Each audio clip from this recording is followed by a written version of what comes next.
Hello and welcome. It's Sunday and we're going to talk about rock and roll and cyberpunk and all steps between. And cats are going to be meowing and questions are going to be flying. Welcome, my esteemed friends. Yeah, okay. So the first question is, how do I choose video content, like the actual videos? I got that right, Will? The actual videos, what I'm showing in the video. Yes, you did. Okay. Yep. And also, I want to. I'll rant for a second. Then I want to throw this over to everybody else. And it doesn't matter if you've done a video or you haven't done a video. The question is, I want to throw at you guys is, how would you like to do a video? But I'll start. And everybody watching us on something that isn't Twitch, jump on Twitch. Because I hate Facebook so passionately. Anyway, that's such a good question. I guess I should be looking at that. I guess sometimes a song, I don't like doing songs that are sticking to the lyrics exactly. I don't like doing, I'm the singer and I'm miming to the camera. I find that kind of boring. I have done that in the past. I just find it, here's Vince. I find it kind of boring. And I always like to do something a little different, and I always like to do something weird and arty. Because weird and arty is good. Vince, morning. I guess, yeah, I'll listen to the music and I'll think about, because like when I'm mixing a track, I know the track starts working because I don't hear an unmixed track and a series of different elements like bass lines and stuff. I start seeing video clips and I know when the song starts making sense. So I take these ideas into mind and I try and, think of something. Apparently, Industrial Light and Magic, their motto is achieving the impossible on budget. Apparently, I think I'm currently binge watching things about miniature model making, which I've mentioned in the past, like Blade Runner and Space 1999 and all that shit, because it blows my mind. And I can't handle the news right now. I don't want to get into that, but so creating the impossible on budget is something that rock and roll bands have to face all the time. And the double issue here was, God, I wish fucking The Liar was on this. It would be awesome, because he's got a lot to say on this. Same with Keno and Keith. It's actually Keith's birthday. But so you have to achieve this amazing thing, and which is a video clip. And I'm not saying my videos are ever amazing, but you have to do it on an incredibly small budget, like insanely, terrifyingly tiny budget. And and now with quarantine, you have to probably do it alone or by getting people such as Brett. Thank you again, Brett, for dialing in to give you videos of them being killed by a puppet. So it's all about engineering and producing something that's going to work. But the trick is that I learned this from Brian from the Gossicles, incidentally, who has put out a new album, which is bloody amazing. And I need to put that link in the description. So please, if you haven't supported that album, buy it off Bandcamp because it's so worth it. It's funny, it's brilliant, and the music's great. I love what Brian does. I learned from Brian, actually I learned it a long time ago, but working with Brian on Hardcore Pong reminded me that content is king. And you can have a multi-million-dollar movie. For example, we watched one of the Godzilla movies last night, me and the wife, and it was so atrociously bad, it was great fun. Trillions of dollars are spent, and it was utter crap. Really good fun, but crap. But recently, before that, we watched a movie called Rubber. And it's about this killer tire. I just gave it away.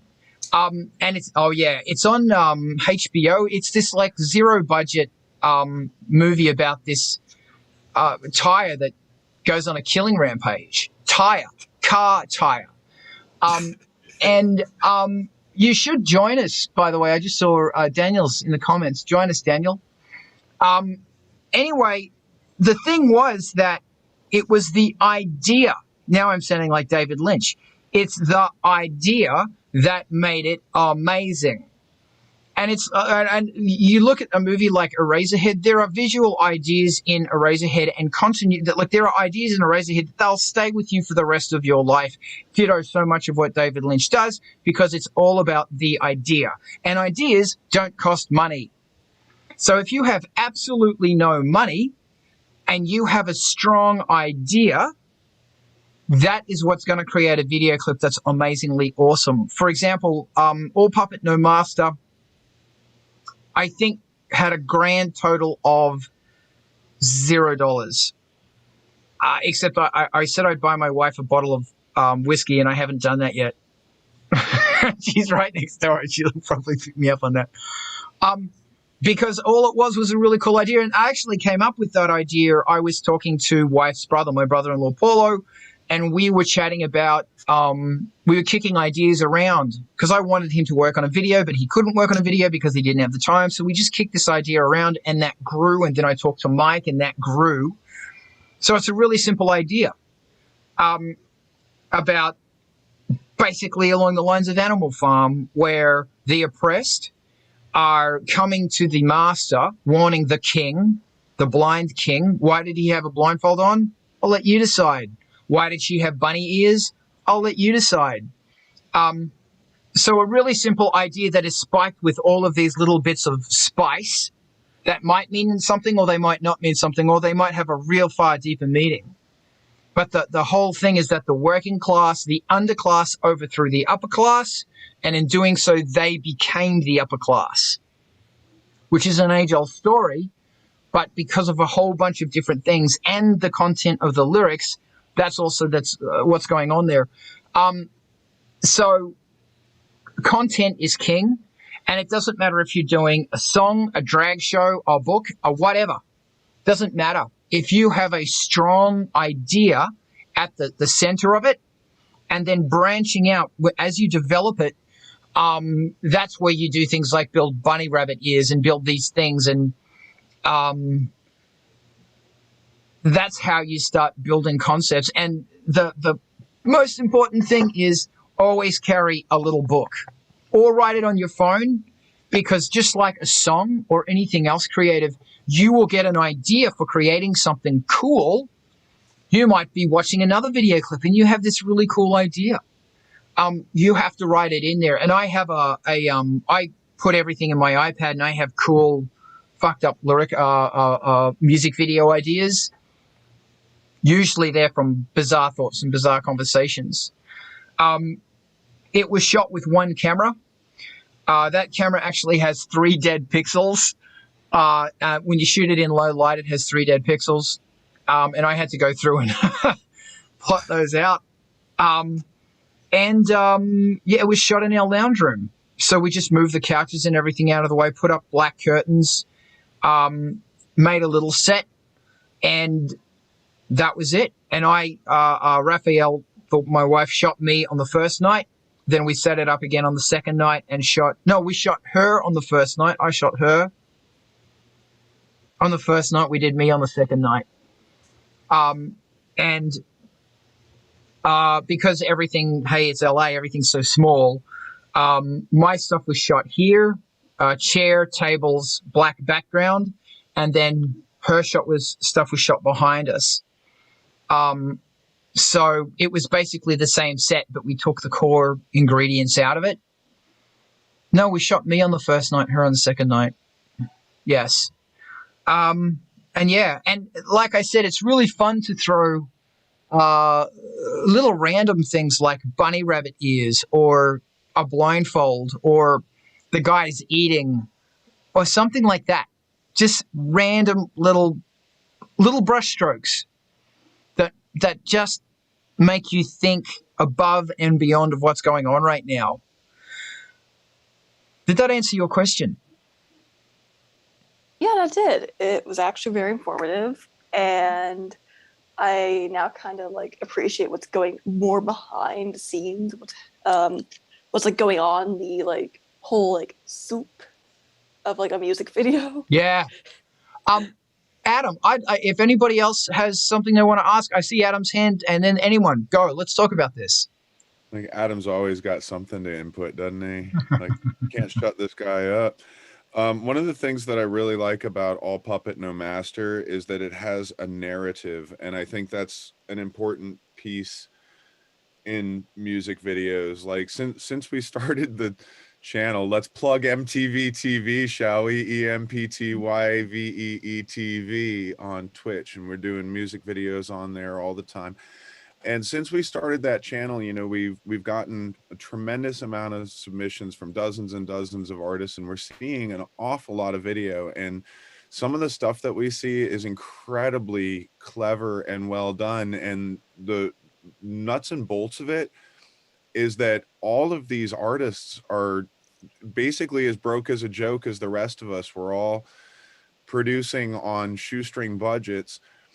um, One of the things that really stands out in a video is when there's a narrative, um, when the imagery itself carries you from beginning to end, regardless of whether you've got the actual music on.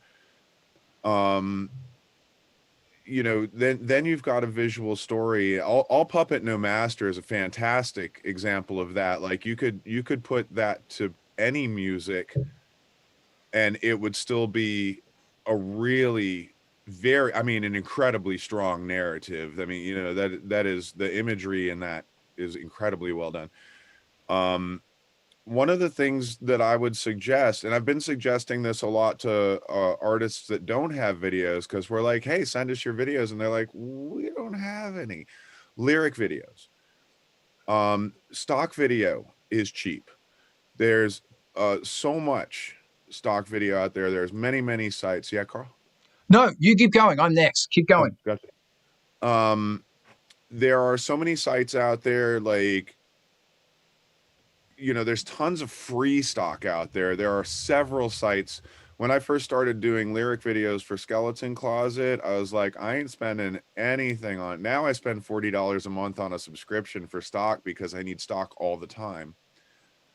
But the first few videos I made them entirely out of free stock. They don't have to be super high quality.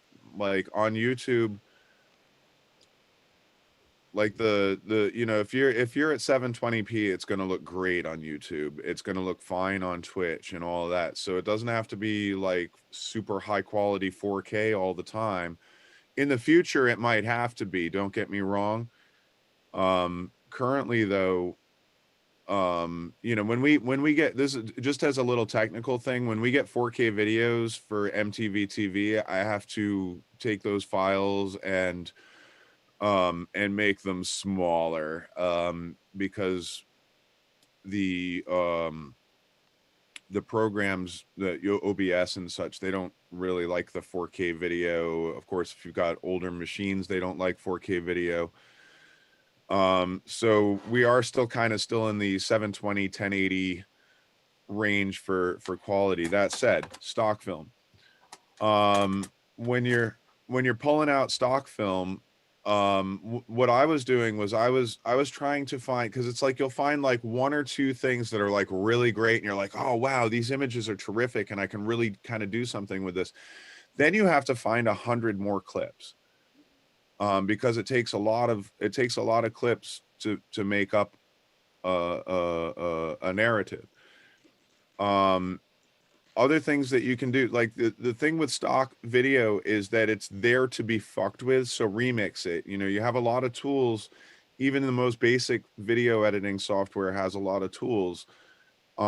So instead of, you know, it doesn't have to be like super literal. Like you can filter it and make it, you know, monochrome or you know, vintage looking, or glitchy as fuck, you know.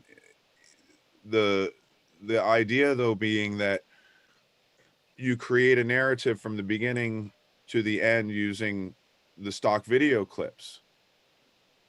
Does that make sense?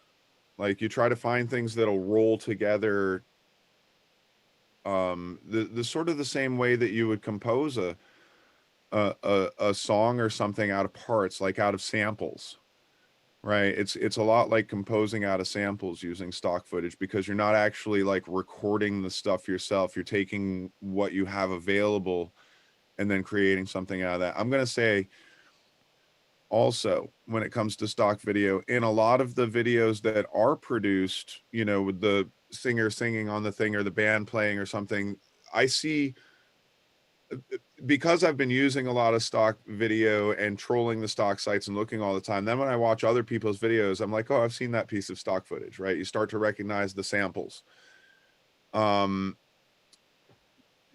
Using stock footage and interspersing it with footage that you cut makes a more interesting music video too.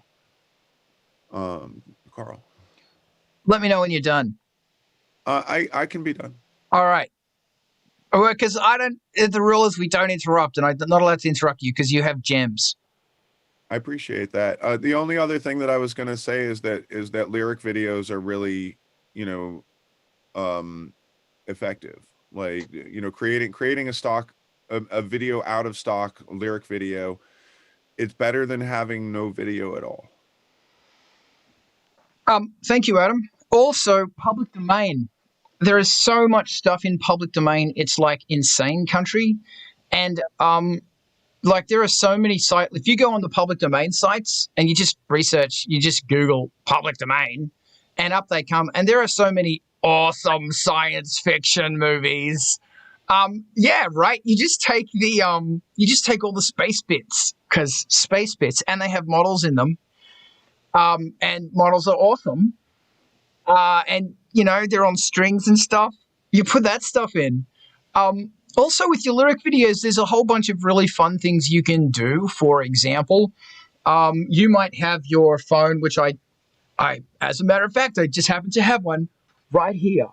What you might do is you might take each section of lyric and you might time the song, and you might put the first phrase somewhere and stick it to the wall. And it's outside, so you're wearing your mask. And you might do this in selfie mode. And you might even be mouthing the words. Or not. You might be walking along, and then you come to the first one, and you point the camera at the first set of words. And then you keep going along, and then there's the second paragraph of lyrics, and you point the camera at those paragraph of lyrics. I don't know, something like that. There's all these really fun things you can do. Always be asking yourself the question, why can't I? Why can't I do this thing? Why can't I? Fuck it, just do it. And don't compare yourselves to other people, and don't go, oh, compared to this other video, this is shit. Just do it. God damn it. Someone else, go. You took my public domain idea. That's what I was going to say next. Ironically, I want to hear, what do you do? Tell me, Vince. I don't have anything that has lyrics, but I actually, the first music video I made at all was clips of Vincent Price's The Last Man on Earth, which is actually the film that I Am Legend is based on. And I used that and spliced clips together and made a music video out of clips from that movie. Can I go? Can I add to that? Yeah.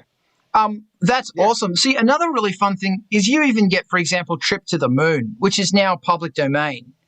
And you cut that thing, and then you film yourself in a situation against black, pushed hard black and white, throw a bit of grain in there and turn up the contrast like crazy. So you insert yourself into that film as well.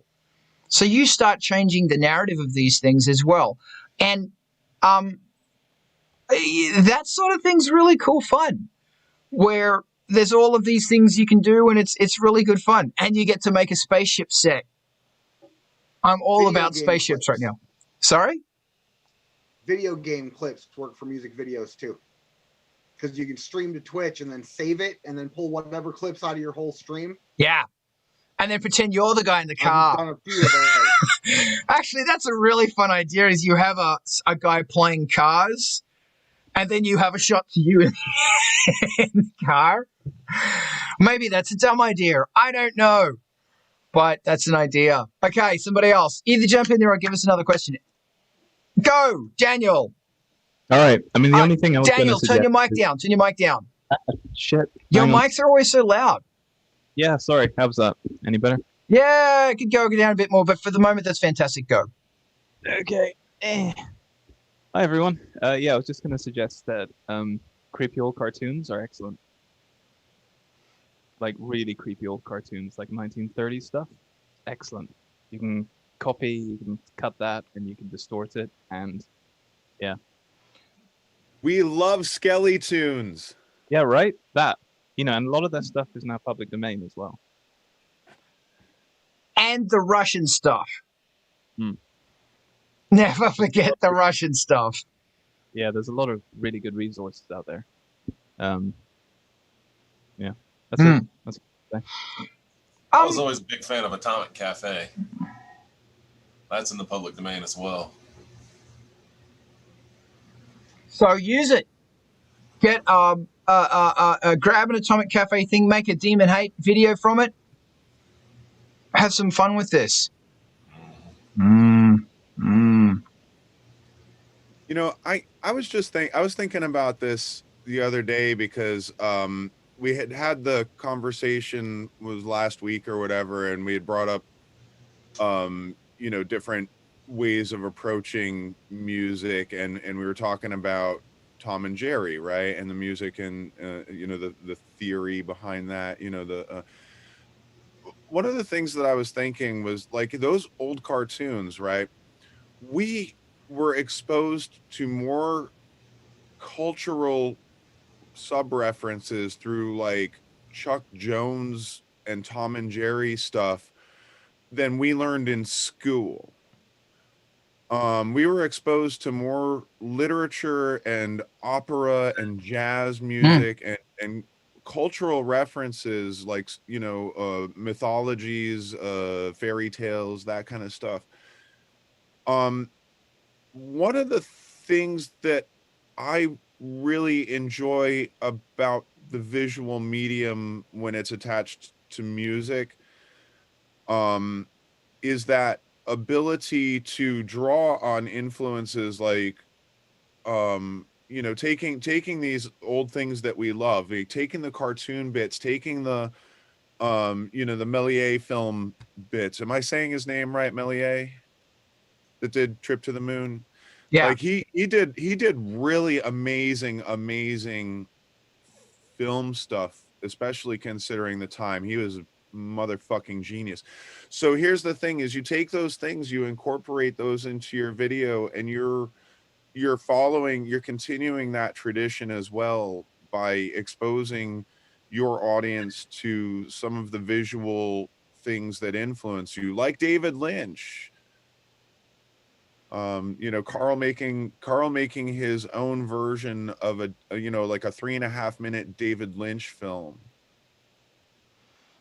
Really like that video, dude. Thank you very much. I'm really honored. And also, if I can, this is also a really fantastic opportunity for you to research filmmakers, and go like David, who I was really hoping would be jumping on this, but I don't know if he's going to make it. He's getting into stop animation. And through his research, he discovered all of these German stop animation people from the 20s, 30s, and 40s. If you throw yourself into David Lynch, you're going to end up with all of these other directors who inspired Lynch. Harryhausen. Yeah. When you look at, the thing to remember as well is that what they were doing in the 50s, where they were making all of those amazing movies, they were doing with technology that all of us have right now. Like, I'm going to zoom in using my phone while slowly moving towards you, and everything suddenly turns into Hitchcock. There's all of these such fun things you can do. And I just have to ask, Daniel, are you eating toast? Pizza. Oh, and you're not drinking tea, therefore. No. Good. No. I'm glad, because if that was going to be like an English cliche that I don't think I would have lost my shit if you were. I'm having toast and tea. Yeah, no. Sorry. I think I'm the coffee man anyway. All right, I good. hate- All right, right. So your pizza and toast. Speaking of I which, mean be pizza, right back. pizza and fucking coffee. That's very Italian. We're all about that. Anyway, there it is. So within doing this, and it's really important to, researching is a really fun, important thing to do because you get to broaden your horizons. You get to co-build something with the spirit of another director, producer, composer. And that's fantastic. And it's really interesting. Adam, you were talking about the cultural references of cartoons. I work with an opera company, and over half of the people who got into opera were inspired to get into it by watching Bugs Bunny and Figaro as children. Dude, and actually, all of them, yeah, that changed the fucking world. Like, seriously. And it's also that's another really exciting thing to think about, how the age you are when you saw Bugs Bunny and went, I want to be an opera conductor, or the age you were when you heard Devo for the first time saying, I want a big synthesizer strapped around my neck. It's really curious how 9 to 13, and often even younger, but that age group is first time I heard Depeche Mode, right in there. And I was like, I digress. But anyway, the point is, research. The point is absorb this stuff. And if it doesn't inspire a video, then let it inspire your music. All of these things are fantasticness. Yes, Adam, I'm going to shut up. actually, I was gonna ask if we can run down that thread a little bit more. Sorry, I gotta back up to the. I kind of lost my train of thought because I went 3 or 4 seconds too long on the closing.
decades now,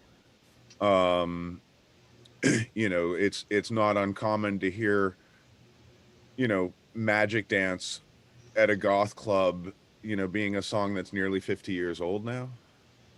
It's not actually 50 years old now, it's pretty close. You know, but the thing that I'm trying to attach this to, and one of the reasons that we started MTV TV, plugging again, is that like we kind of grew up on MTV, and so like bands like Susie and the Banshees weren't getting airplay until they got video play on MTV. And so my thinking on it, like, you know, the thing that I want to run down here is like, right now there's a lot of 9 to 13-year-olds that have no idea that anything other than wet ass pussy exists. You know what I mean? Like pop music is insulated. You know, the means of delivery has changed a lot.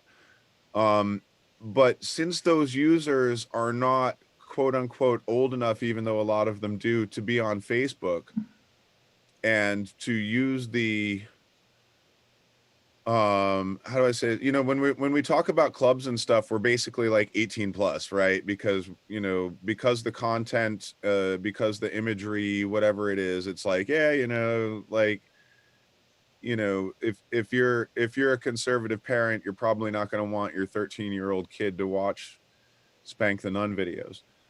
But the question is how do we capture that interest again? Like, you know, one of the things, like, we all hated the PMRC, but god damn, they sure did label what music we wanted to buy. Is like they put the sticker on that thing and we wanted it even harder, right? Because we knew at 13 years old that we weren't supposed to. And I think that was kind of a, how do I say this? It's kind of a punk attitude. It's kind of an attitude that turns you towards this music. And so my question now that I would like to present for the group with this stuff in mind, now that I've actually talked my way into a question, my question is, how do we create that next generation of music fans right now by getting our music to the age groups that aren't already in the club scene, that aren't already established as dark music listeners, right? Like how do we David Bowie the world right now? And I see a hand up. Yeah, I was just going to interject. I think music is a reflection on culture rather than the other way around. I think a lot of musical influences will obviously be based on cultural issues and things that are happening at the time. And I think music is a never-ending, constantly evolving thing, sort of creative outlet. And I think that's always going to change. And I think there's an element of needing to adapt to that to a point. I think, you know, how do I articulate this?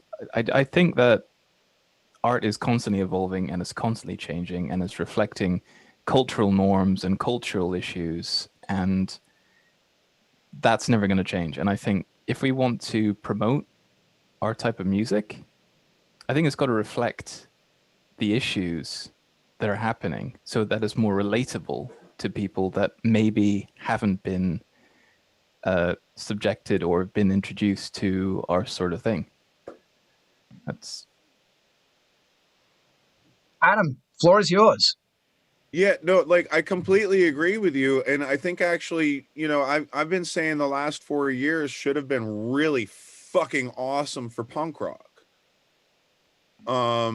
You know, and in fact, I will say this, I will say, you know, in industrial music, like the stuff that I've been hearing in the past few years is really fucking good, and it's really fucking angry, you know what I mean? Like some of the top songs right now are like Welcome Apocalypse, right? Like what's taking you so long? Finish the job. You know what I mean? Like, and you know, my thing is that I think that our scene tends to be more relevant than pop music in terms of its, you know, current events and, you know, connecting current events to history, for one thing. But like I think that our scene being uh being an outlet for anger and depression is, like, you know, right now it seems incredibly relevant. The only thing I was going to add to that was that what you also have at the moment is you have an entire generation of disenfranchised youths, people who don't feel connected to society in any way, don't feel that anything that they can do can have sort of any kind of an impact on society. You've got a Punks. Generation X or the new one. Got a whole bunch of people that are just growing up thinking, well, the world is, you know, That's how we felt in 1980. Yeah, exactly. And I think there is, and as a result of that, I think it's just important to speak to those people and maybe give them a voice. And I think that's always what music's been about to a point. Well, my question is how do we get it? How do we get it to those disenfranchised youth now? Because we don't have the same outlets that, for instance, Nine Inch Nails did. Like, you know, hearing goth and industrial music on the radio is like, you're maybe lucky if you have a terrestrial college station that plays, you know, like, you know, we do in Amherst, right? Zena 6, right? We have 2 hours a week of goth music on terrestrial radio because it's college, you know. Mhm. Whereas like Nine Inch Nails with Pretty Hate Machine was all over the place. I mean, it was being played on commercial radio top 40 radio stations. It was heavy rotation on the video channels, and I see a lot of hands coming up. I'm almost done. I I see that as so fitting for the time um because it was very much, as you say, an expression of the time, right?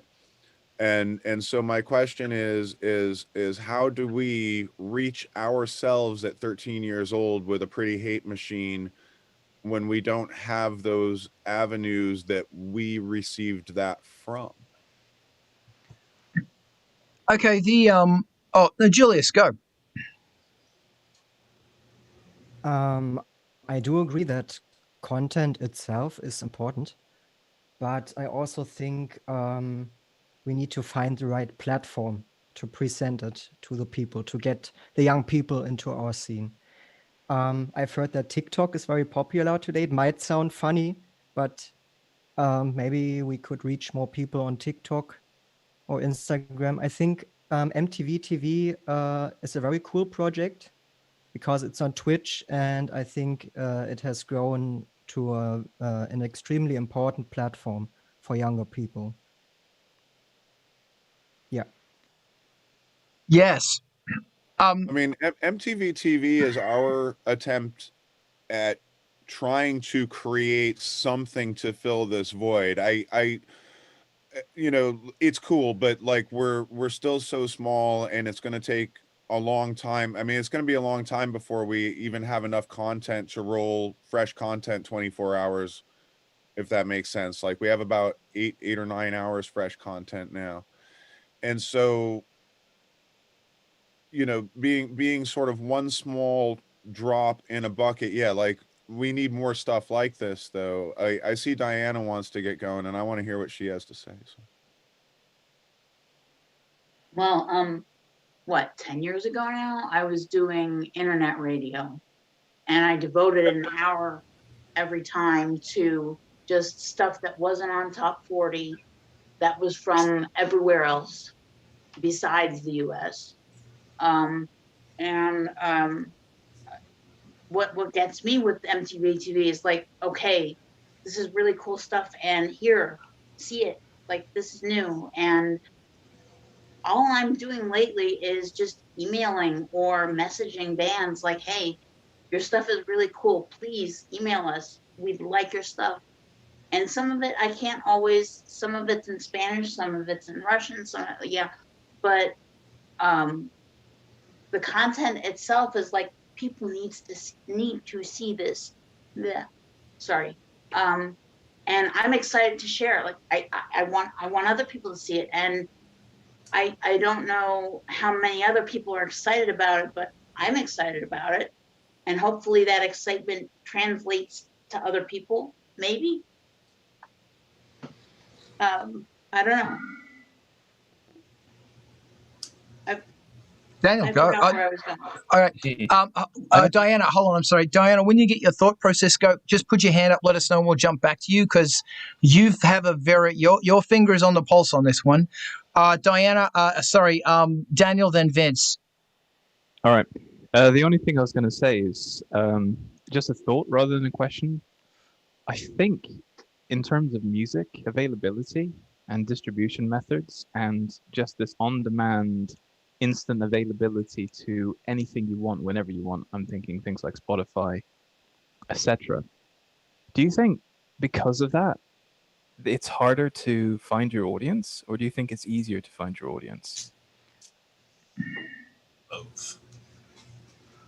Okay, just before we get into that massive rant, Vince, I see your hand. Okay, I was going to get into that mess a little bit and also had my own other thing to say. But as far as the content constant availability hurting or helping, it depends. The issue is not so much the content availability, it's the huge array of micro genres. It's the fact that everything is so classified and you can't get anything that covers a wider base in one place anymore, or you lose your market.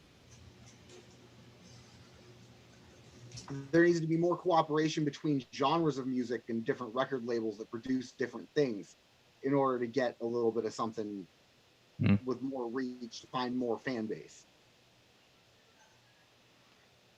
But as far as how to get music fans out of this generation into more of the kind of things we were into when we were younger, it's a socio-political thing. It's a parenting issue, I think.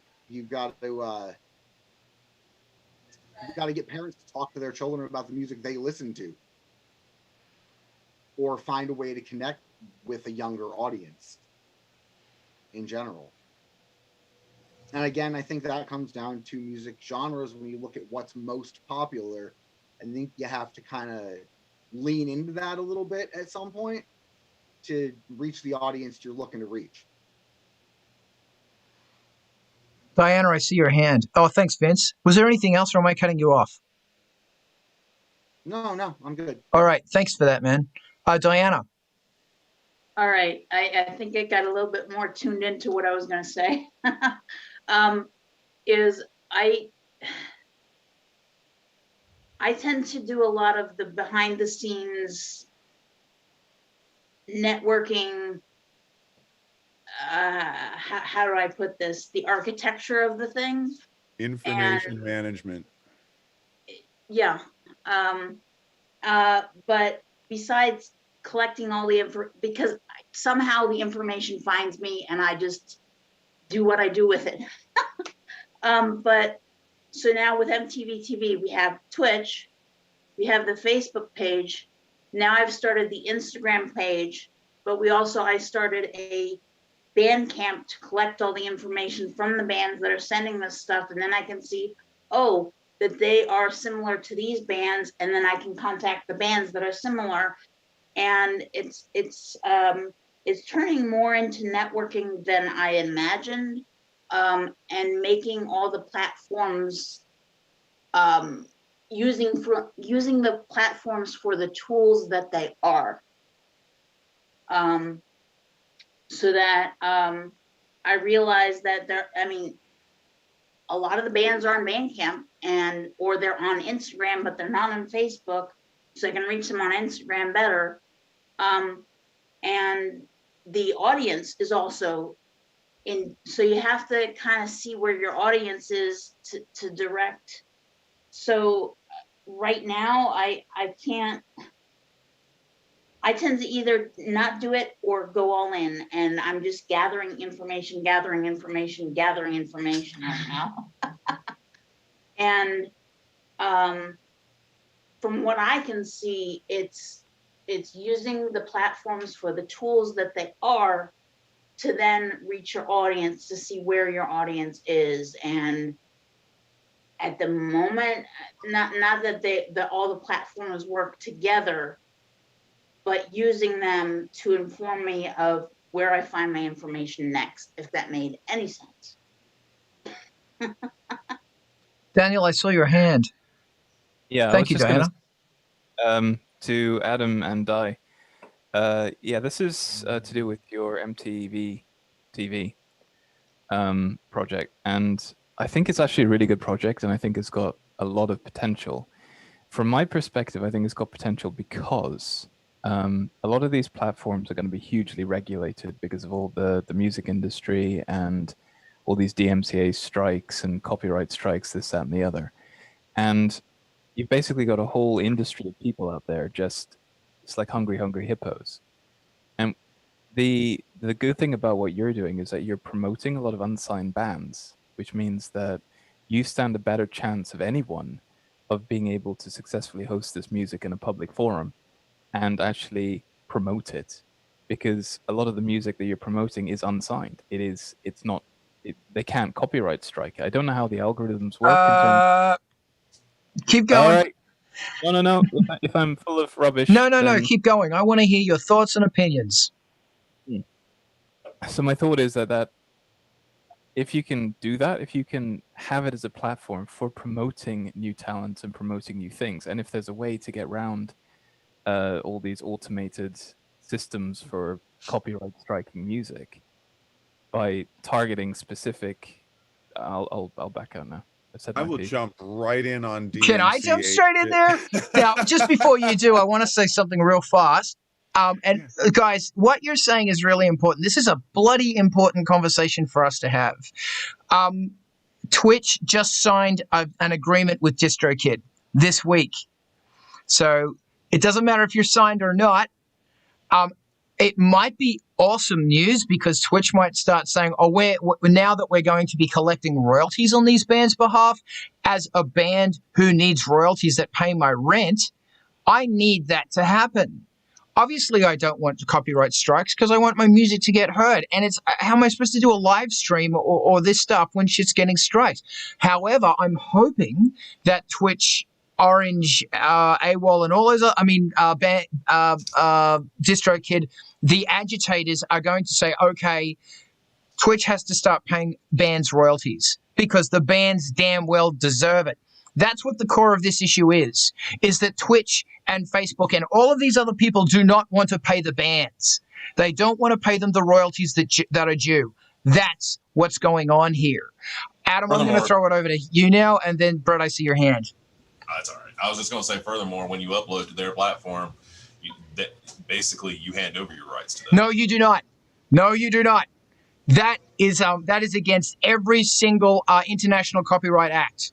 The copyright for your music is your property. That will never, ever, ever, ever change. You wrote it. You can't sign. There is no contract on this earth that says I'm going to remove your ownership of the music and the royalties thereof. Actually, there are some that mention the royalties thereof. But if you're up with DistroKid or ASCAP or APRA or GEMA or the British Composers Guild, you are protected.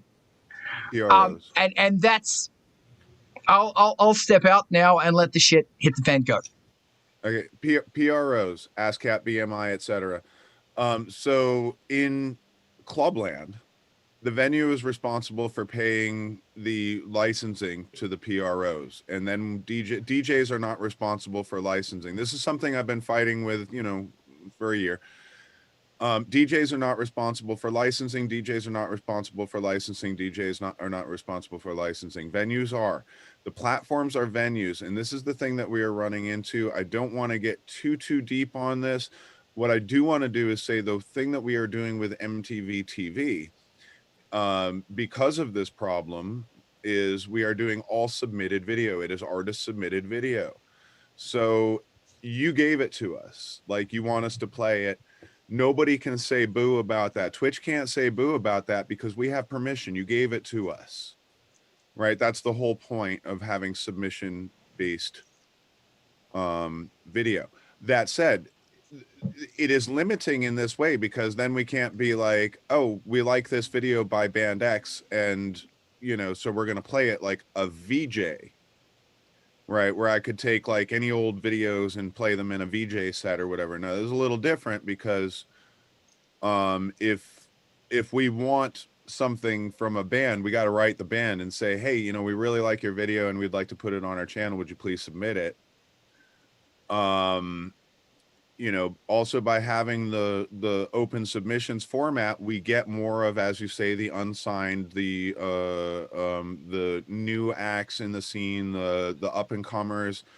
You know, some of the videos. In fact, this is an interesting thing, and Diana will tell you, if you were tuned into my DJ set last night, man, MTV TV has changed my DJ sets because I have been exposed to more music that I didn't know, and I'm like, this is fucking great, and I want to spin it to my floor, right? The thing that has always been challenging for our scene, right, is this kind of mixture. Like we're basically amateurs trying to work at a professional level, or professionals work. Said that once. Can you say that the again? problem You that we have, skipped because we're both like wedding. oh, sorry. that quote. That we're professionals working in an amateur market. Thank you. DJ Rex once said to me, because we're both wedding DJ Rex in London, Slimelight. We're both wedding DJs and general business DJs by trade, and then we do the goth and punk shit that we like. And one of the things that he said to me once was, he was like, you know, the problem that we have as DJs is we are professional DJs, and this is an amateur DJ scene, right? Hit me, Carl. No. You're going. I'm just stating my cue spot.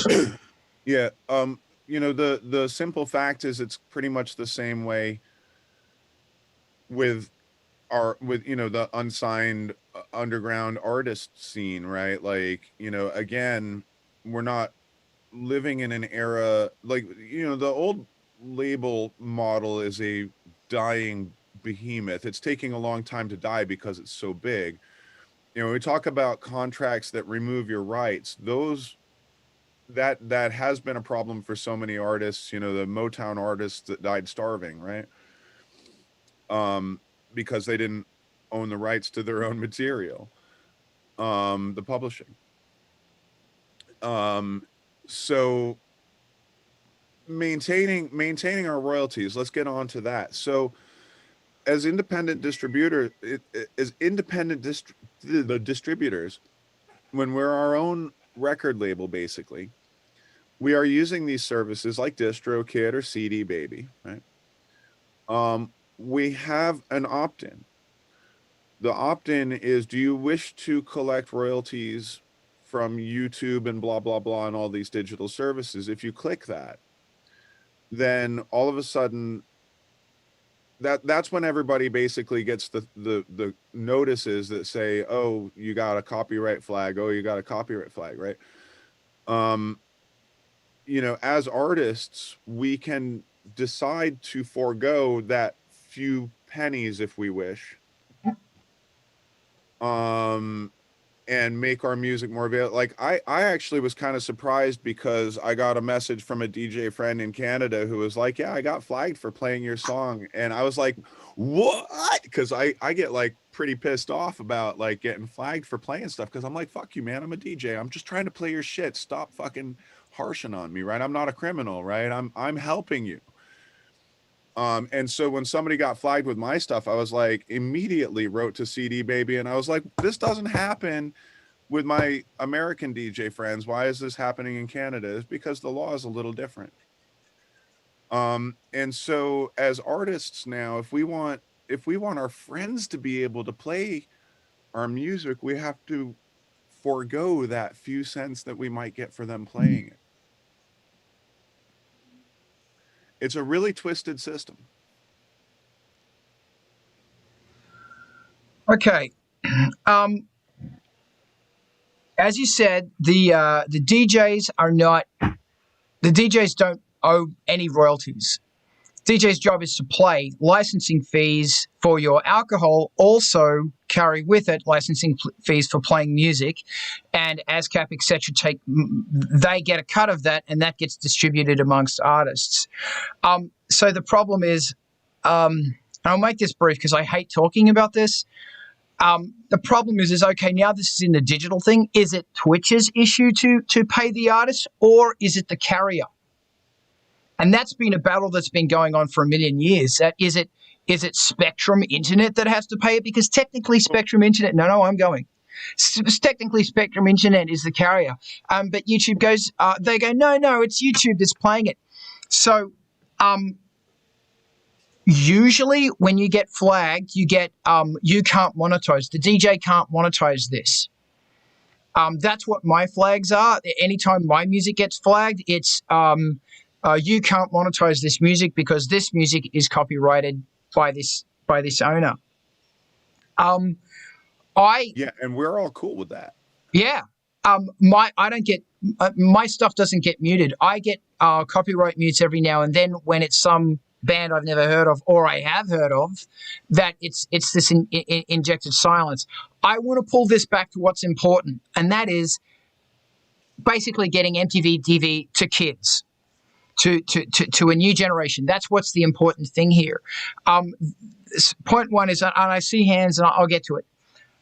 Point one is the 80s happened because the record label industry made this prediction about what was going to happen in music, and they were wrong. Plan A was disco was going to work, and then punk was going to be a thing. Both of those things fizzled out. So from about 1978-ish to 1981-ish, they had no idea what was going on, so they were throwing everything at the charts to see, will this work? Will Joel Dulce singing Shut Up Your Face, will that chart? Will this chart? Will all of this random stuff? Yeah, it's a great track. Will all of this random stuff chart? And that's why that period of music is so rich in the diversity of music that was played on the top 10, on the top 40. So much stuff. While all of this stuff was happening, well, genres didn't matter because there aren't genres anymore. It doesn't matter. Oh my God, what are we going to do? We're freaking out. New Wave happened. And New Wave clawed itself into a position where it became the thing. And then once they went, well, it's New Wave, Stock Aitken Waterman turned up, who basically commercialized it, and they turned it into this 80s thing. Well, from about 1985 onwards, it became a thing. Meanwhile, while that was happening, all of the punk bands were going, well, we're still around and fuck this shit. And as they crawled to the top, they became grunge. And the labels went, well, grunge is going to be the next thing. And it kind of was. And that's why when you listen to music from, and you can argue as much as you want here, from 1989 to fucking 90-something, it's all grunge. It's the same corporate fucking grunge music because they thought that's what was going to happen. Meanwhile, these two electronic punk things were happening, and that was industrial music, and that was the Summer of Love in England, the 89 Summer of Love in England, where the Orb, the Prodigy, Nine Inch Nails, all of these aforementioned bands, they started pushing to the surface. And now we are in this the time is right now, because that stuff partly had to do with marketing, and it partly had to do with all of these new problems. And by the way, there was college radio back then. People were buying CDs back then. There was all of this stuff that was a little tiny indie label. They were selling millions of bucks worth of stuff because it was a little tiny indie label that they were getting their stuff played on college radio. We don't have college radio. We don't. Now we are facing our generation's wild, wild west, where it's ripe for all of us to get together behind MTV TV and say, I'm going to be pushing this on my Facebook every 2 weeks. I'm going to be, after I do my Twitches, we're going to raid to MTV TV. Excuse me. That's what every band in this scene has to be doing. You have to raid to MTV TV. Looks at Diana. Thank you. And it doesn't matter what you do on Twitch, you raid there. Then, which means you take all of your listeners or everybody who's watching your Twitch and you go over to MTV TV. And they might only stay there for 10 minutes or an hour or 2 hours. When I watch it, I actually watch it for hours because it's, hey, I wonder what's going to be next. Oh, this is awesome. Wonder what's going to be next. Oh, I don't like this one. Wonder what's going to be next. Oh, this is awesome. Wonder what's going to be next. Bands have with TikToks, TikTok and Instagrams need to be pushing MTV TV. And what you guys should do is send out a little Pimp Us package, which is a square 30-second TV ad that you can send to me, and I can put it on my phone and I can put it on my Instagram, and and I can say link at MTV TV, and your one link goes to the MTV TV Twitch. That's the one thing it does. I've already talked to you guys about the Bandcamp and the amazingness therein, but people need to get behind this, and people are getting behind this. And the deal could be, if we play your music, you push our name, because we are only as big as all of us together pushing this one thing. And that's the problem. There is no solidarity. Although there is solidarity now, I see it emerging. But when there are so many different hashtags, what am I, Rivethead? Am I industrial pop? Am I industrial rock? Am I electro-industrial? Am I cyberpunk? Am I cyberwave? Am I dark wave? Am I cold wave? Blah, blah, blah, blah, blah, blah. All these freaking harsh goes. Basically, I'm a child of goth, and I hate it for saying that, but that's what we are. / industrial. I don't want to have that argument, for the love of Christ. I don't want to have that fucking argument. We have to get behind this, and we have to push this. All of you. Alternative nation, baby. There it is. Great. Everybody who is on this, who is watching this, and every time a band goes on MTV, and a part of the deal is we'll play your stuff, but you have to pimp us. That's the deal. I like to think that, I'm sorry, I don't mean to interrupt. I just like to think that would be a natural reaction. Like, hey, my cool ass video is on this cool ass channel playing with other cool ass videos. You should check it out. Like, I just kind of feel like that, like, yes, I don't feel like it should have to be a deal though. I feel like it should be sort of an unspoken, like, hey, we're playing your video, like, throw a link in your Facebook or something every once in a while. Like, one of the things that Diana's been doing is she's trying to, oh, Daniel, I'm sorry. He's been waiting for so long, but Diana's been putting up the links for the artists that we play in Instagram and Facebook and all that. Like, I feel like reciprocation is not a big thing to expect. You have to say it. You have to make it. You gotta say it. You just gotta go, this is the damn deal. It's time to grow. I'm going to throw it to Daniel, and I'm going to throw it to Vince. Go. All right. Yeah, Shea looks like she wants a stroke. And and the other thing I was going to say is I mean, I don't know how many of you guys know this, but I'm a radio presenter. And I tried a while ago to set up my own internet radio station playing alternative music. There wasn't much of a market for it. Or maybe I didn't know how to market it, I think is more likely the case. I think that was my issue. But I also fell short on the whole licensing thing. Like, the licensing model here in the UK is broken when it comes to music rights and distribution rights and so on and so forth. And what I wanted to do is I wanted to have snippets of shows as podcasts that people could download and listen to on, basically. And it was that fundamental mechanism is unlicensable currently in the UK, the way that the current music licensing works. It was awful, and I just spent weeks arguing with these people, trying to figure out how we could do it. Is there a way that we can get this to work? And in the end, I just gave up. And I mean, Carl knows this. I've spoken to him about this in the past. And that's why I think, MTV TV is great. I think what we have is we have a platform now, and I think fundamentally, I think we have an issue in society where it's very individualistic. And by that, it's like, yeah, we need to pull together as a team to cross promote each other for our own mutual benefit and for benefit of others. And I Cat think herding. it's not just, it shouldn't just be about us individually as bands or artists. We should work together to build an audience that will ultimately benefit the individual as well as the group. So real briefly, Daniel, and Carl, the liar there, Mike, he was part of a team called Aspect Radio that was trying to do that. This would be going back to the early 2000s, I guess, early mid 2000s.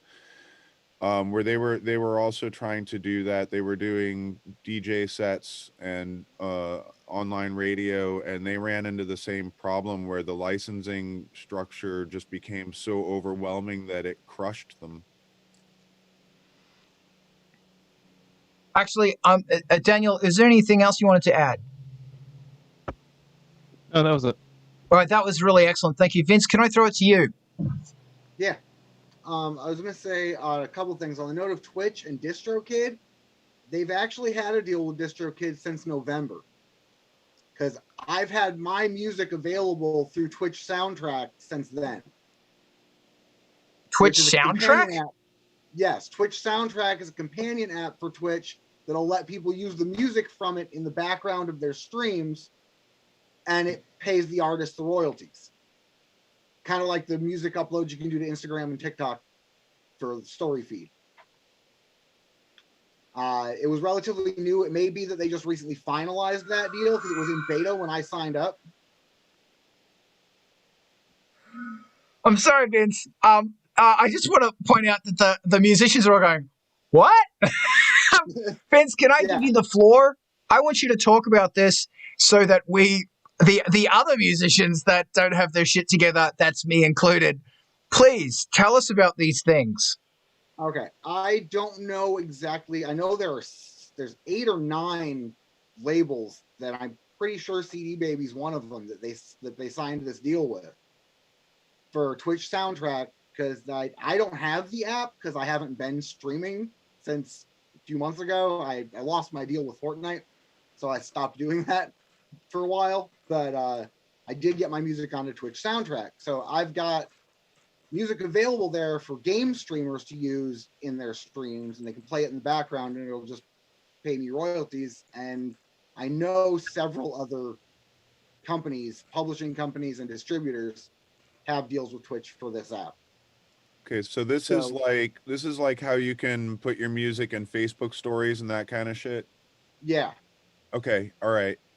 They can play it as an overlay in their game stream.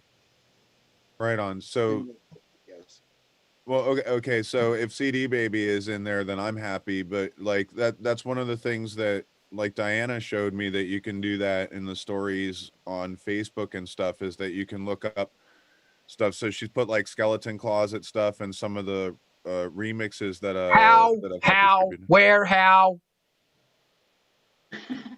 in stories, you've created stories with links to people and stuff. But as a band, how do I put myself on that? You're already on there. I am? Your music's already on there. I don't know how.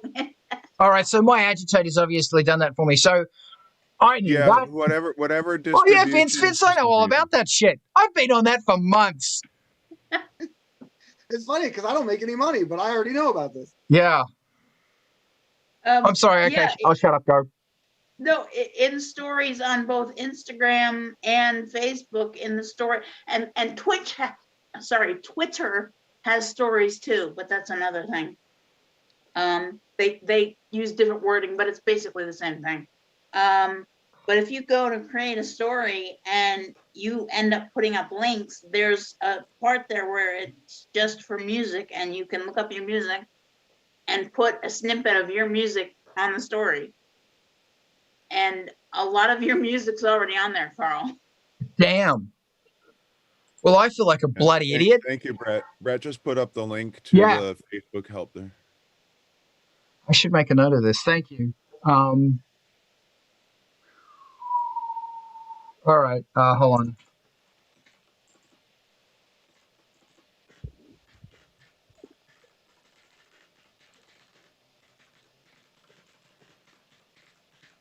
Yeah, so if I can just keep shooting my mouth off, because I'm really good at it. One other thing. Please go. If Diana or Adam could throw me a message on Discord with an email address to send submissions to for MTV TV, that'd be great. That's actually very simple. We have an email address now. I'm personally not on Discord. I would hand that off to my information manager, Diana, to start a Discord. But the email for anybody who would like to submit or get involved in any way with MTV TV is emptyvee.tv@gmail.com. Because somebody already took MTV TV. Yeah. So, well, a message from the Department of Redundancy Department, emptyvee.tv@gmail.com. You know, I had to practice that like for a few hours before we did our first show. I had to just keep practicing how to spell that out. Like,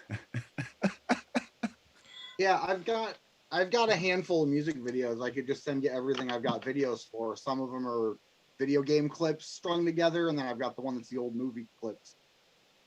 So the what we do is we have you send us an email, and then we're going to send you a Dropbox link that you can drag and drop your files into.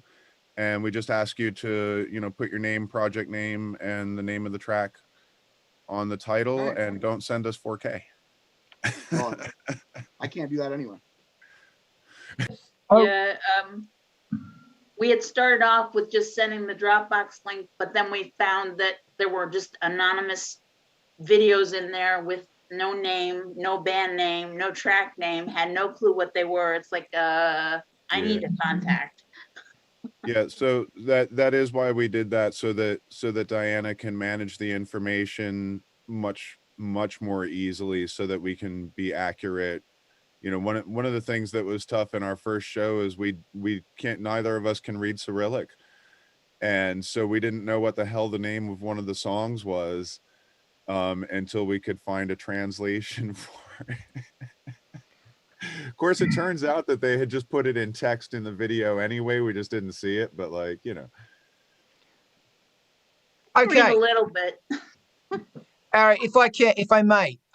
Firstly, Daniel, you know, just throwing a concept out there, you already have a background in this stuff. You know, perhaps you joining forces, becoming an amalgamation of a new limb on MTV TV could be a possibility. Because, you know, everybody's going ultimately in the same direction here, and that is to hell. So, you know, let's form an amalgamation. What?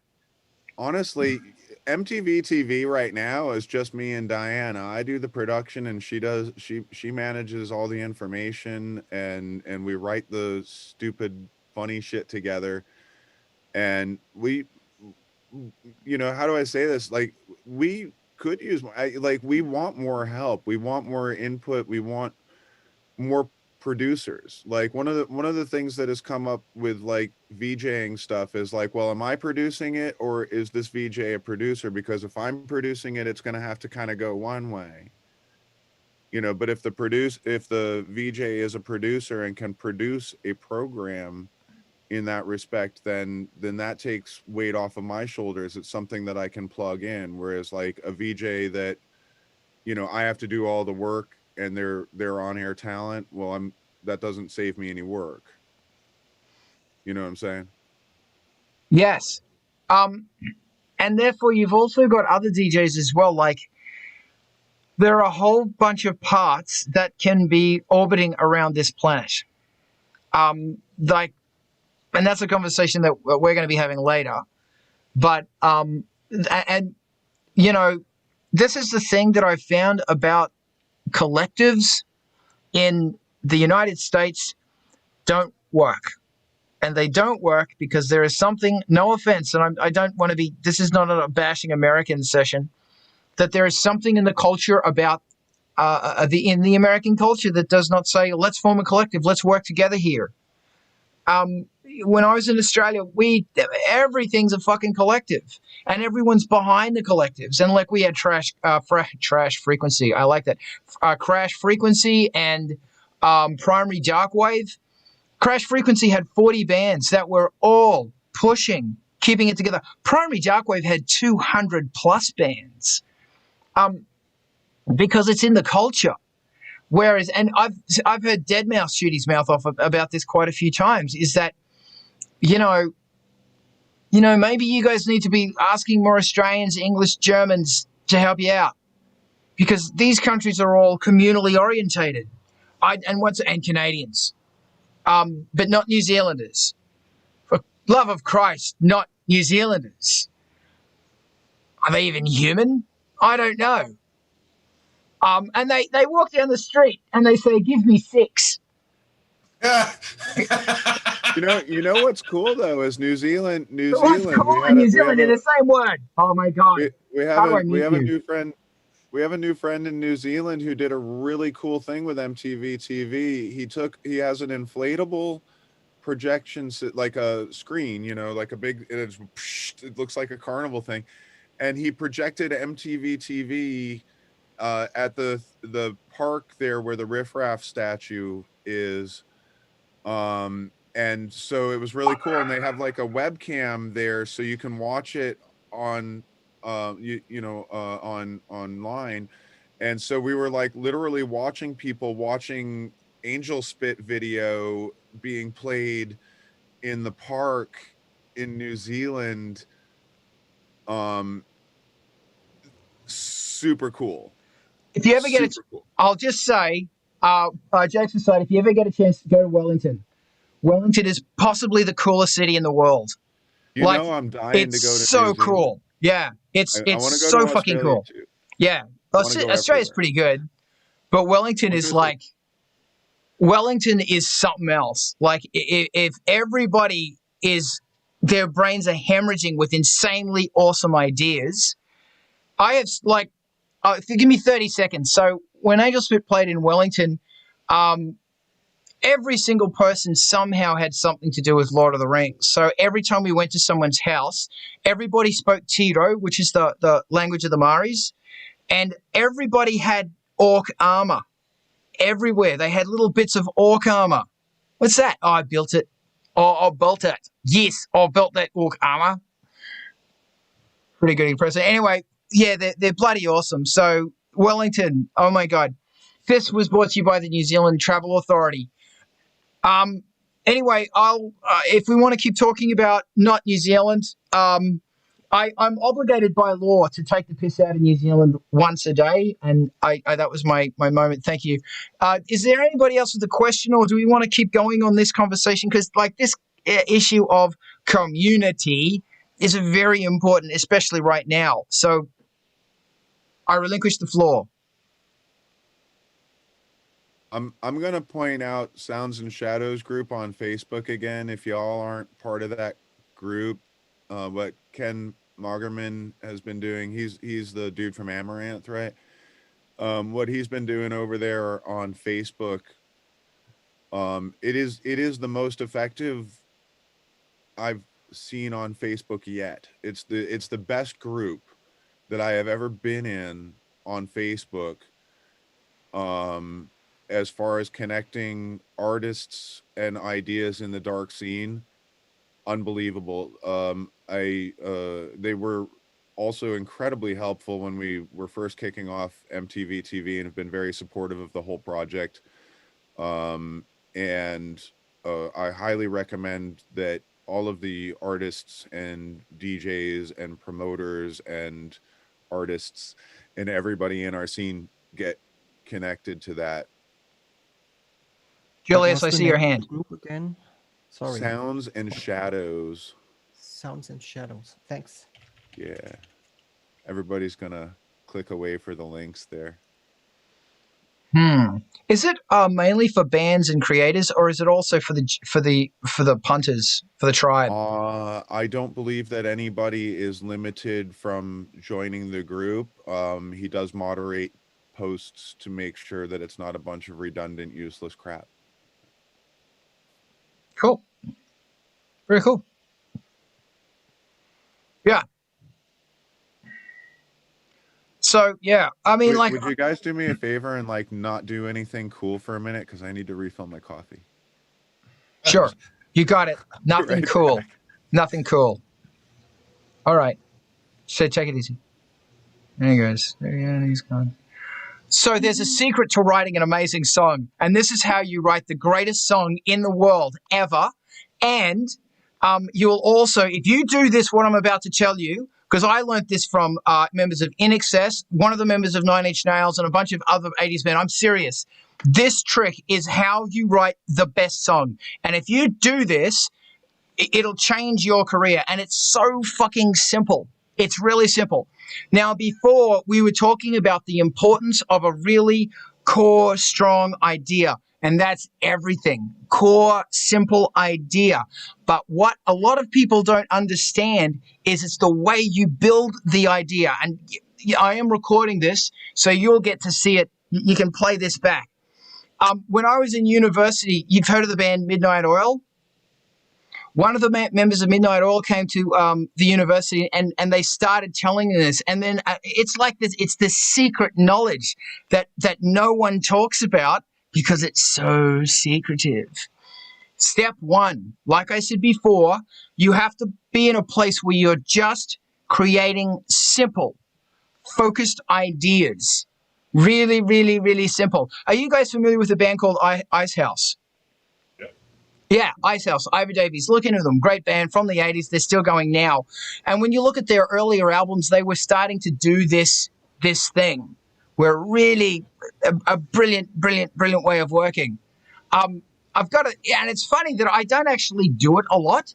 I'm starting to do it more now, but I just kind of wanted to not do it for such a long time. I was trying so hard to not fucking do it because I wanted to disprove it. You know how it is, because I'm such a rebellious punk.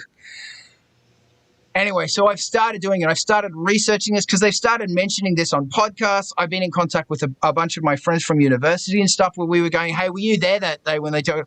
Oh, hold on. Oh, hi, Adam. Welcome back. We all just sat here in complete silence for the last 3 minutes. I know. Actually, I heard you. I heard you as I was walking away, because I do have it loud enough that I can hear it mostly downstairs. And I heard you talking about writing the greatest song ever, how to write the greatest song ever. And I was I don't like, remember my saying timing that. is perfect, man. I don't remember saying that at all. I already know.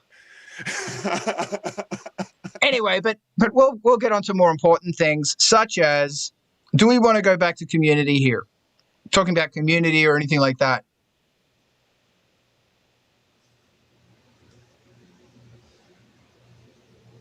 I mean, No. I think that's the most important topic facing our community is our community. Yeah. No, I agree. That's kind of meta, but I absolutely agree. Go ahead. Well, you know, the thing that's very interesting to me about our community is that, like, even the punters are producers in a lot of ways, if to use your phrase from before. Like, I think like, I think now more than ever,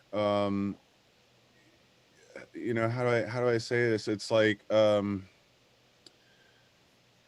know, the strange thing about this pandemic is that it has changed the face of our community from being members of a local scene that are interconnected loosely through a web of artists and promoters, basically, that now we have this really direct, you know, sort of like, okay, so, you know, my Twitch shows are a radically different audience than going to play at the club was. Like, you know, it's not the same people. Some of it's the same people, but some of it's the people that were at the club 20 years ago, and some of it's the people that were at the club a year ago. And I think that's one of the things that's been a really interesting shift, is that I think that the interconnection in our scene has grown a bit stronger because of this. MTV TV is but one example. We were talking casting before, and the challenges of licensing to do your own internet radio broadcasting kind of thing. Of course, Mixcloud kind of felt like, so SoundCloud was where we were trying to do that, and then they all hammered us and were like, no, you can't do that, it's only for like original music. And so Mixcloud popped up, and that's kind of become the go-to. Like Mixcloud has been really catching up on the streaming thing too. Like they're just so far behind the game that they won't be Twitch. Twitch is super interesting because, like, the reason that we've all gravitated there and kind of settled in there, and this is something that is kind of interesting too, is you think about this, with the gaming community there is massive.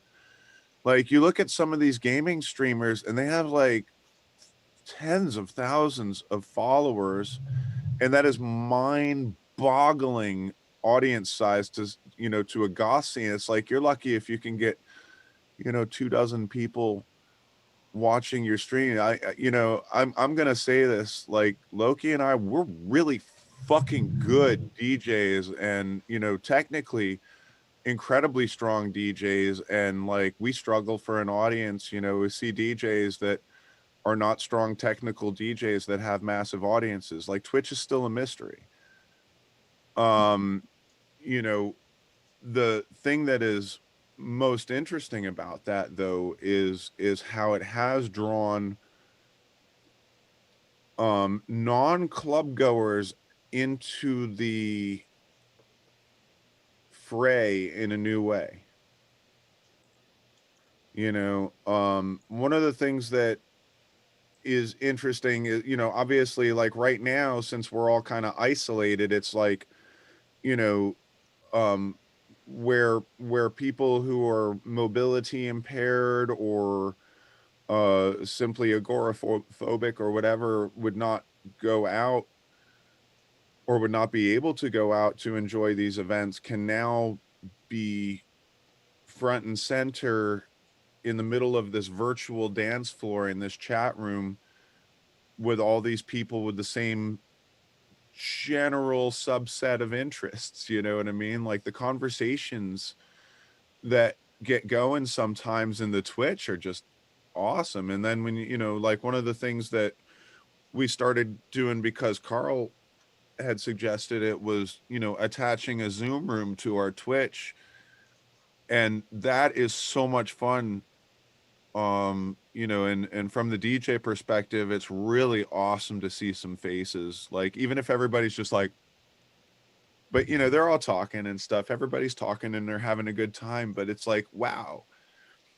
So as far as how this whole thing affects our scene, like, I think if anything, it's giving us an unprecedented opportunity, really, to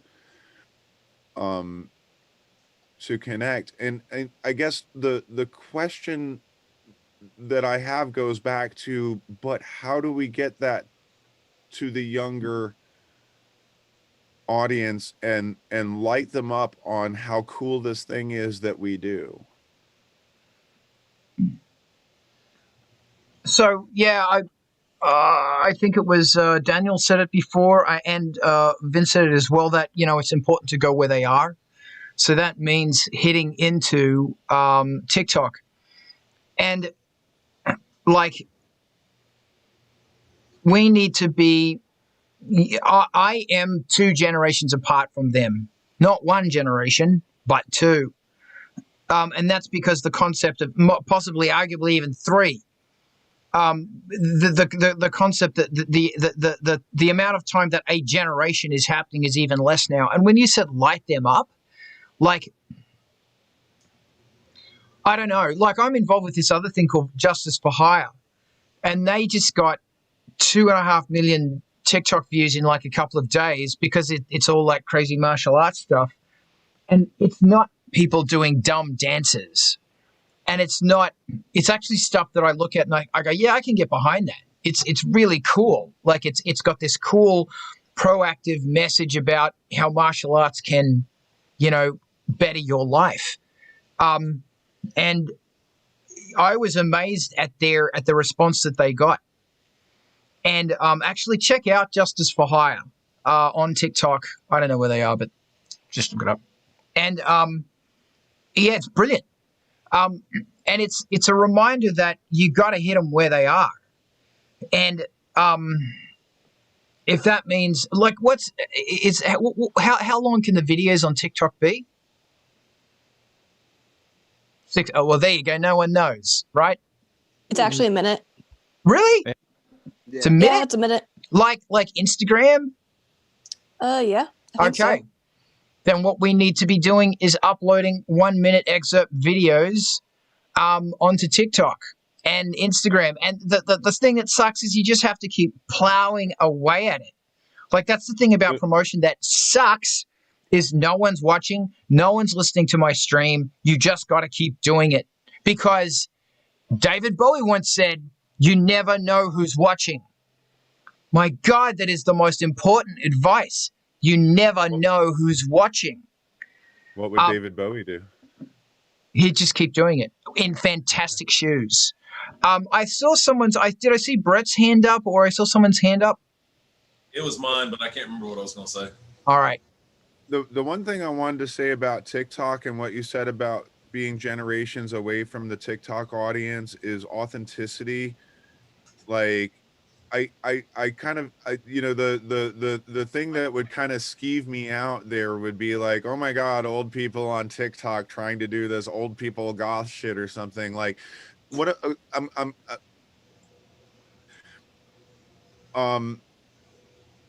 Fashion.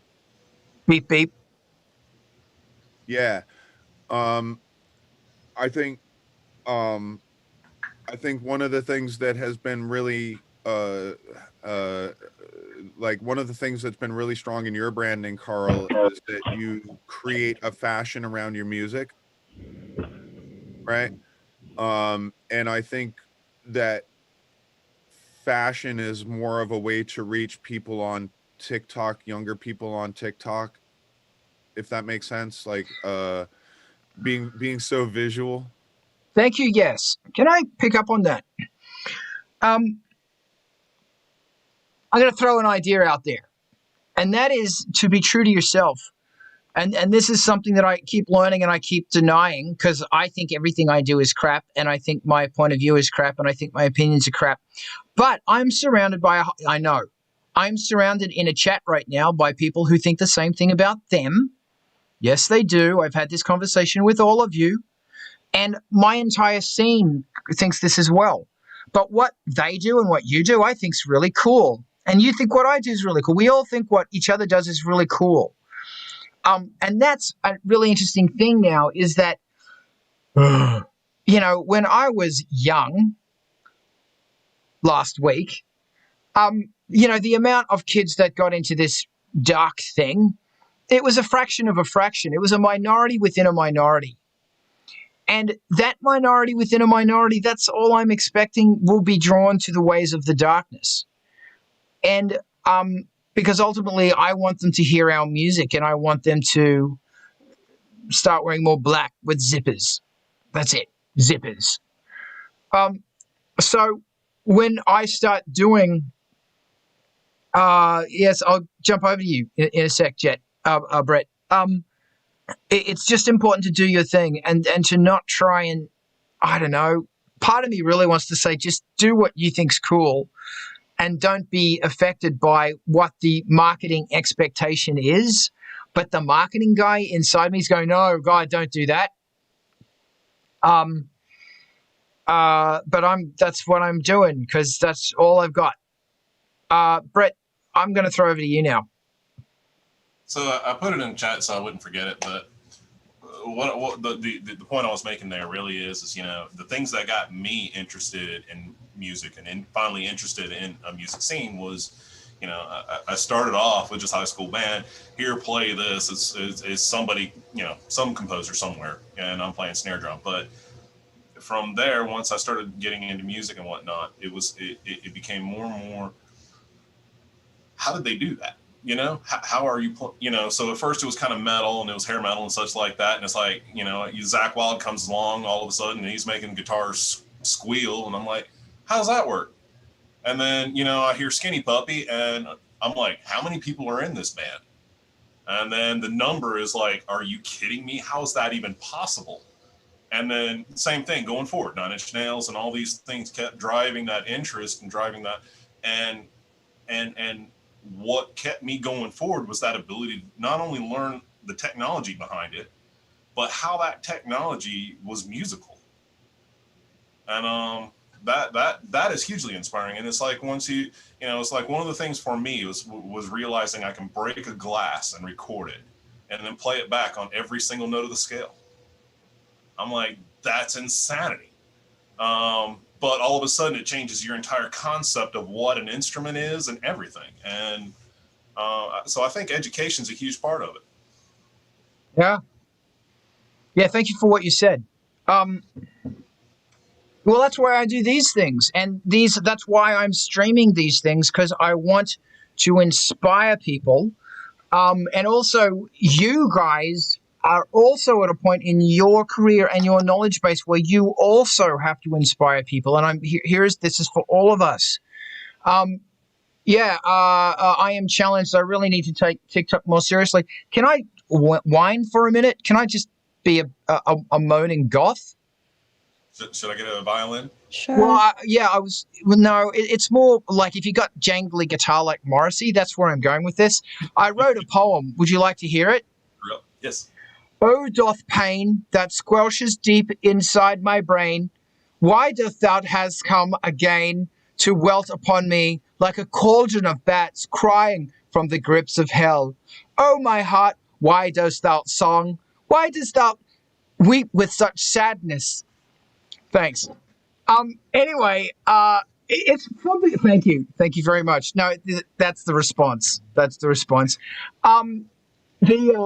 Something. I was going to tie that into. I'm so caffeinated right now. It's insane. I was going to tie that into. It's so fucking hard to wear all these bloody hats. Like,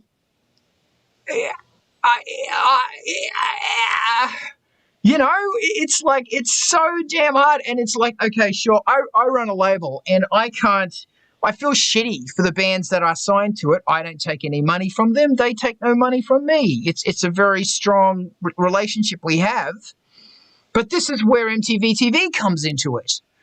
That if, I can't keep up with the requirements to, now I have to go on Twitch. Now I have to do this. Now I have to do that. Now, you know, when I got banned from Facebook because they assumed I was part of the Red Pill movement, which, I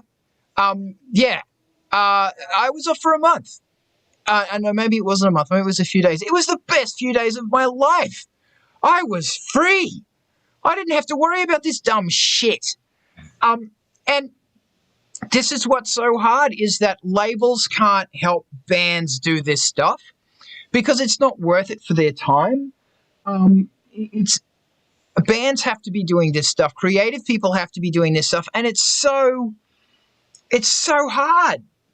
And that's why MTV TV is like, once again, it's this other area where it's like all the bands have to do is once a week, once every 2 weeks, definitely twice a month, mention MTV TV, put it in your Facebook, mention it on Twitch, mention it on Twitter, mention it on Instagram, push this concept. And that's the beginnings. But I have to take Instagram bloody thingo more seriously. Fuck it. Fuck words. What, Adam? What? I think that the record. Okay, bringing up labels, record labels.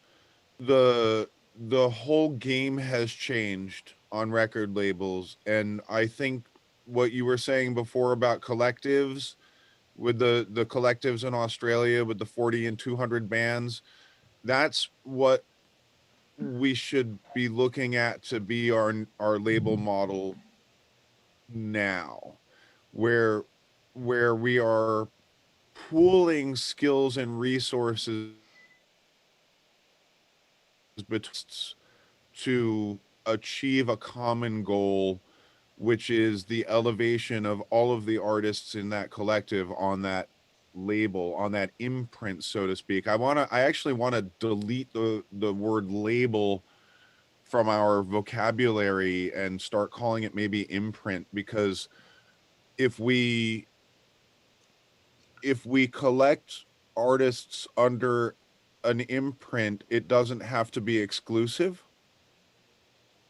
For one thing, you could be like, I could be on Black Pill, Red Pill. I could be on Skeleton Closet Music. I could be on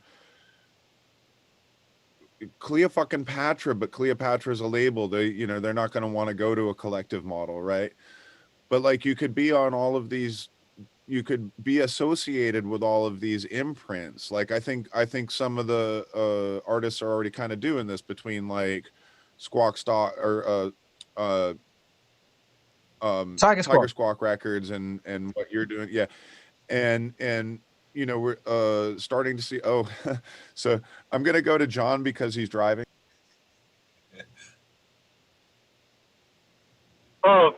Thanks. I'll keep it brief, but this conversation is very, very similar to a conversation that I've been part of on the indie gaming scene, where it's the exact same concept of, like, basically coming up with a collective in order to support one another and promote one another, because, in order to survive, because there is so much competition, and being able to have a consistent message and branding that people can recognize and glom onto and build upon each other and support each other. It's part, and some of it is just having that network. Going back to like old internet days, even just like having a ring of cross promotion. It's a hustle, and you have to get your name out there. And some of that is just pulling together, formally or informally, and supporting each other, and having a consistent touch point where people can go, such as MTV, such as this type of collective that Angel Spit is growing with these types of sessions. It's important to support one another, and because it is difficult to wear so many different hats, and being able to delegate some of that responsibility to the group is imperative. Thank you, John. I totally agree. Can I just throw something in there? The reason Crash Frequency and Primary Darkwave worked is that as they grew, it wasn't just bands who were involved. Lawyers were getting involved. So if bands had legal, because you want lawyers, you want PR people, you want people who can hook you up with fine prices for getting your CD distributed. You want people who can help you getting ads and stuff in press. That's what you want. And collectives that are full of bands, they're great. But the problem is they're all bands. And at the end of the day, bands want to write music, and they want to push their music and make music.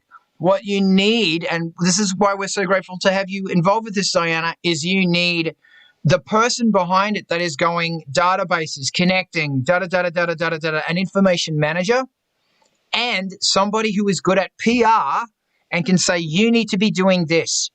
You need to put your focus into this. Stop all of this stupid, fluffy stuff you're doing on Facebook because no one cares. It's getting buried in the algorithm. Post once a week. Make it a post you think about. Butter. That's why we need Damage. Why isn't Damage on this call? Adam, go. I want to jump back to what John said about rings, because I remember that website rings and stuff, and like, that was a really great way. Like, I was part of like a chainmail ring because I had a chainmail website, but I was also part of a goth ring at the same time because I had pictures of goths wearing chainmail. Wow, goths and chainmail. Goths and chainmail. Guys, Wow, right? man, that's Who like would've so thought? different.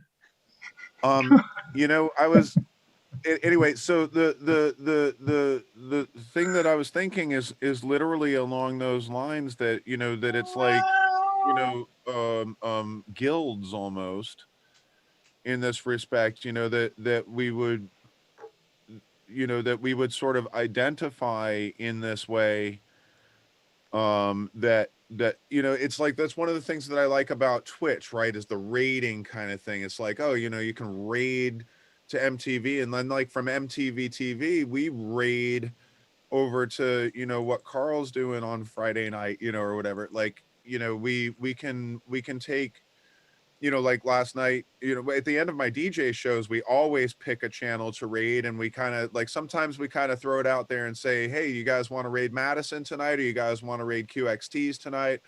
Last night we're like, well, tonight, you know, we see Scary Lady Sarah's on, we're going to raid Chicago tonight because she's playing with us in 3 weeks, right? So Great. this whole raid thing is just like fucking awesome. I mean, the way I ended up booking Sarah to play with us was that I was watching a channel that raided to her, and I was like, you know what, I haven't talked to her in years,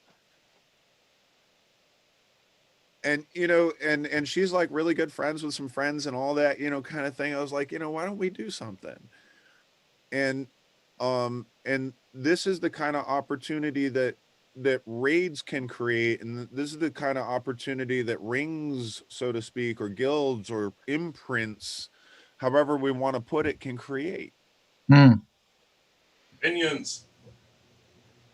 Yeah, and street teams. I'm sorry, go ahead. Many hands making light work. But it's important. Yes, and it's important that those hands are doing something that they are interested in. Because, like, I'm interested in databases. I'm interested in tax. Who'd have thought? One of the big Adam, criticisms. God damn it! Will you wait for me? I was interrupting someone. I was like. I just wanted to. I was interrupting someone. Do you mind? You just got to make sure. I'm going to mute you. I swear to God. You just got to make sure that that those persons have a vested interest in that thing that they're minionizing. Adam, do you want to interrupt me after I was interrupting? I think I was interrupting you. You were interrupting me, who was interrupting him. Yeah.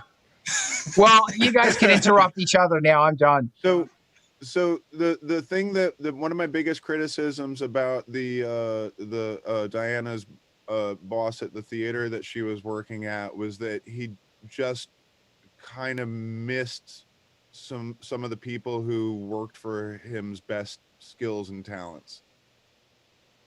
That was a really awkward sentence it's a way of saying that he wasn't utilizing people at their best. And he was kind of ignorant of that, and it hurt him because, you know, like we now have Diana doing the most amazing stuff. I mean, it's amazing to me because I hate doing it, right? I tend to make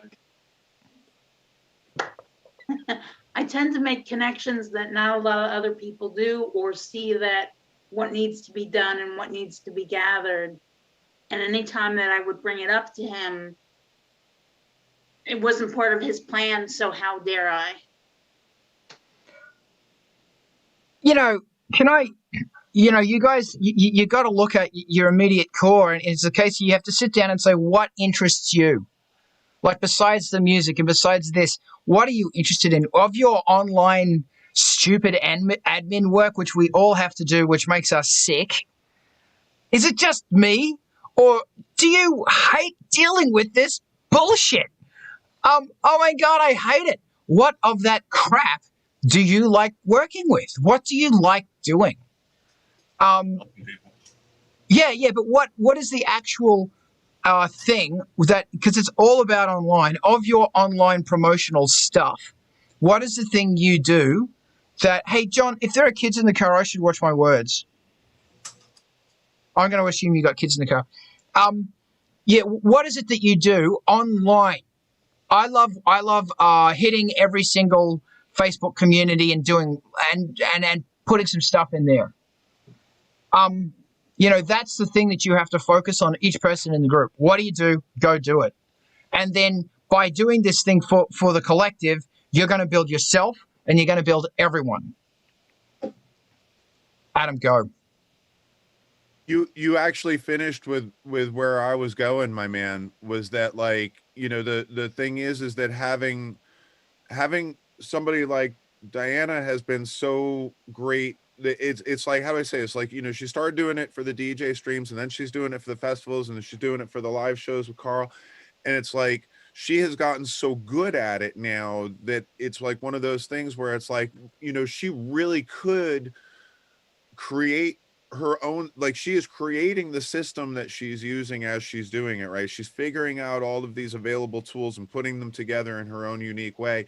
And it's something that is growing in value so quickly and so much that it's like, wow, all of a sudden she has this ability now to scale this, right? So if we are starting imprints and collectives and what have you, and MTV TV is one of those, perhaps, it is absolutely possible to scale this and to make it something that, like, okay, Diana can handle as much as she can handle, but she can get somebody else working with her to lighten her burden if it becomes to the point where it's too much. You see what I'm saying? And any of us can do that as producers, where, like, I can do so much, but if I can hand off this project to somebody else, like, as I'm saying, producing MTV TV, if I have another producer, right, it's gonna first of all, it's gonna bring a unique style and vision to what we're doing, and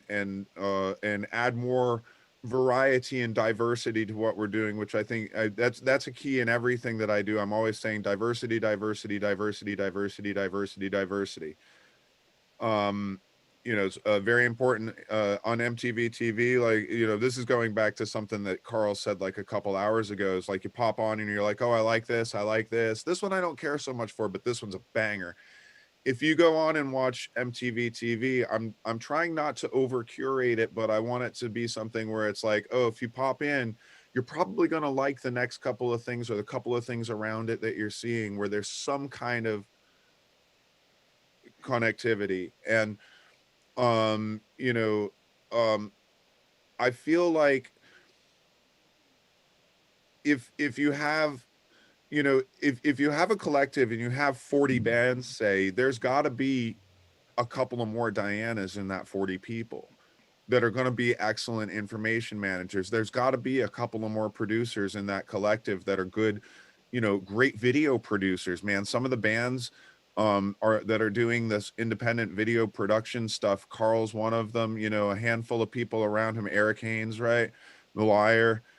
All these cats are putting out these amazing, like, fucking ESA. All these guys are putting out these amazing, high quality, like, goddamn cinematic stuff. Like, it blows the shit out of those old Duran Duran videos, let me tell you. I just offended the hell out of Carl. Oh my God! Why did you pick someone else? There's nothing like Rio. You had to fucking touch Duran Duran. There's nothing like Rio, man, but not for nothing. This video of yours. I think you're about to get a cat to the face, dude. This video of yours that you just put out is so fucking intense that it's like. Thanks. Oh, which one? Come on, man. Oh yeah, thanks. I appreciate it. But no. Thanks, Adam. Keep going. Keep ranting. And as you say, it cost you nothing to fucking do, whereas that Duran Duran video for Rio cost millions for them to go take pictures on a boat. On a boat. In nice suits. On a yacht. Which ought to tell you, by the way, how simple it can really be to make a music video if you think about it. Yeah. Yeah, and that's what's exciting. And Adam, thank you again. Thank you for your very kind words. Is that everybody has really cool ideas because we're composers and that's what we do. It might take a month, a minute, whatever. You come up with an idea, you hone it until it's a strong idea. Now we are building, Adam's on this side and Diana's down there for me. Now we are building this distribution thing with this, which is MTV TV, which is why it's so important for all of us to get behind it. I'm actually going to wind this up, and I'm going to ask, if you're not on MTV TV, jump on it now. And Diana, could you raid? And then could you? I could. Oh, that would be awesome. That would be awesome. I'm going to go to my blank screen. It's been a fucking pleasure. A really quick public service announcement. Next Friday night, we're doing a live gig with the Skeleton Closet, with DJ Loki, with The Liar, who is actually doing a live set, and Queen of the Static Opera, and Angel Spit. We're launching a new track called, oh my God, Happy Little Coma, which was directed by Keith Jensen, and it's actually his birthday today. That's Friday night from 5 p.m. LA time on Twitch. I should put that in the Twitcheries, shouldn't I? And that is presented by MTV TV. Fuck yeah. Boom. All right, great. Now on Saturday morning, which is at 10 a.m. LA time, I'm doing the jam session with Ryan, and that's going to be Space Fantastic. And then on Sunday, we're doing this again. Same bat time, same bat channel. And remember to watch MTV TV. Diana, rate us. Go. You're rated. Bam. All right. Yeah.